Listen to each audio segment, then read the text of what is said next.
Hyderabad press క్లబ్లో అమృతమ్మ అనే వృద్ధ మహిళ తన ఆవేదనను వ్యక్తం చేసింది. తన ఇంటి స్థలాన్ని ఆక్రమించుకోవాలని చూస్తున్నారని లాయర్ జలకర్ర శ్రీనివాస్తో ప్రాణహాని ఉందని ఆమె వాపోయారు. పోలీసులకు ఫిర్యాదు చేసినా పట్టించుకోవడం లేదంటూ ఆవేదన వ్యక్తం చేశారు ఆ మహిళ. ఇక అమృతమ్మ తమ కుటుంబాన్ని మానసికంగా హింసిస్తూ శారీరకంగా ఇబ్బందులకు గురి చేస్తూ ఒక రౌడీ షీటర్లా వ్యవహరిస్తున్నారంటూ వాపోయారు. శ్రీనివాస్ నుంచి తన కుటుంబాన్ని రక్షించాలంటూ ప్రెస్ క్లబ్ వేదికగా మహిళ వేడుకుంది.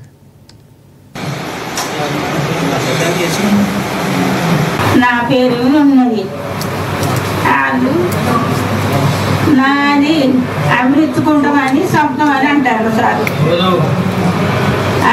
జీలకర్ర శ్రీనివాసు వాళ్ళు అన్నదమ్ములు మొత్తం